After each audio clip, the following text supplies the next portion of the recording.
Our next speaker, many of you know him by reputation, Danny Glover, who is an actor, a producer, and a humanitarian. And if you turn over to the back of the program, again, it's just a snapshot, but I really would like for you to focus on that second paragraph that talks about the many ways in which he is a leader in the civil rights and human rights community.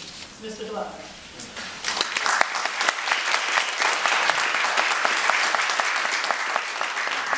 Thank you so much. I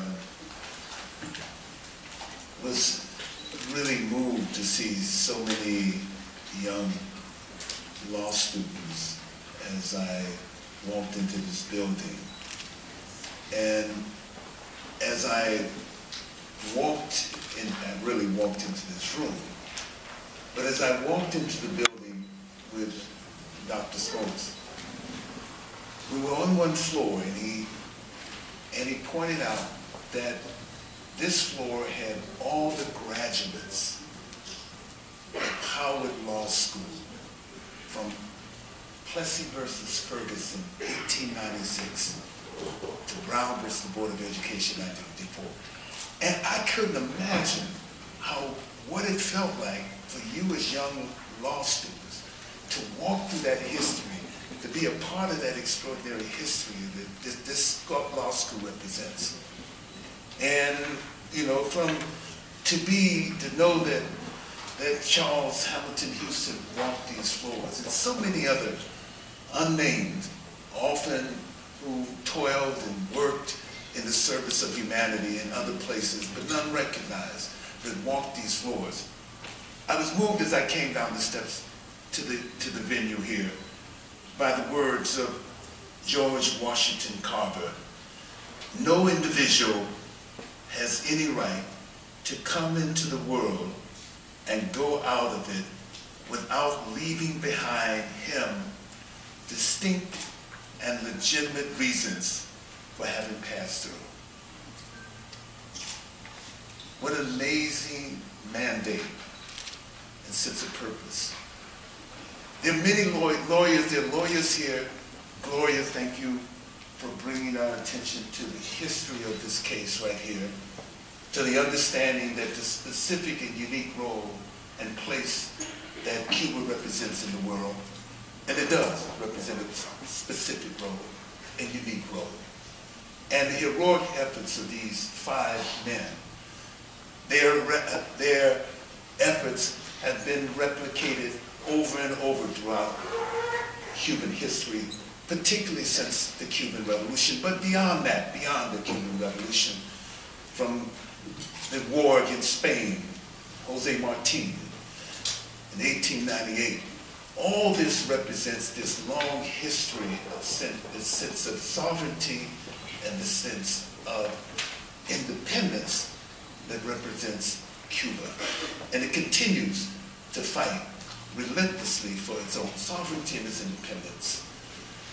My relationship with the Cuban Five began very quietly at the World Social Forum in Porto Alegre in 2003, nearly a decade ago, in January 2003, when I was asked to meet with a group of the wives and mothers of the Cuban Five.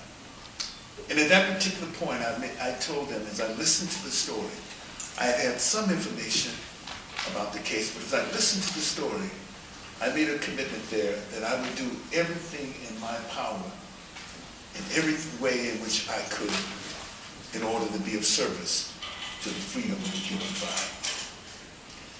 I've had the opportunity for the last 2 years of visiting my brother Geraldo Hernandez, who is in Victorville, the desert in California, in the desert in California. If any of you have ever been to visit someone in a prison, I don't care if it's state, whether it's local, or whether it's federal penitentiary, you know what that feeling feels like, to come in and visit someone, a loved one, or someone that you care about in prison, and to be under the conditions that you face as the visitor and see the conditions that they must live in constantly as someone incarcerated there. But every time that I've gone, more than 7 times that I've gone, 7 or 8 times that I've gone, I came away with a renewed energy and capacity from just sitting there for 4 to 6 hours with Geraldo. We could talk about anything. We could talk about what is happening in the world. He reads everything. We could talk about books from Michelle Alexander's Mass Incarceration, The New Jim Crow. We could talk about all those things because he's always reading and always talking and always hopeful that we will understand and continue to fight to free not only him, but all of those Cuban heroes.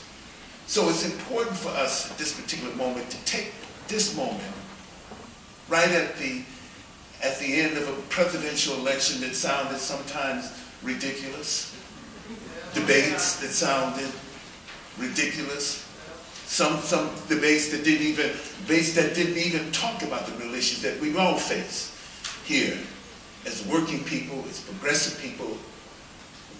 But Obama won again because of a coalition of progressives, a coalition of women, a coalition of working people, of young people who were there to say that let this be our moment to build on this sense of justice, to continue to build and fight for justice. What more would be more appropriate than to have justice right now for the Cuban 5 at this particular moment? We have an opportunity to use this moment to really center on this case and to talk about the work that we each individually can do and how we can act in our service of this injustice. We know simply that if we talk about the charges that supposedly these men were convicted of, if we talk about these charges that supposedly the actions they took, we know that the sentence itself for not registering as a foreign agent is much less than this. So the sentence itself is inappropriate to the act itself. But Cuba is fascinating in so many ways. It's a country that's withstood more than 50 years of an embargo. But it's not the first country that the U.S. has imposed a long embargo on. Over 200 years ago, a small group of slaves freed a small island called Haiti. In the U.S., upon that moment, imposed a 60-year embargo on that country because it had done what was unacceptable. It had done already what is unimaginable and what was not to be tolerated.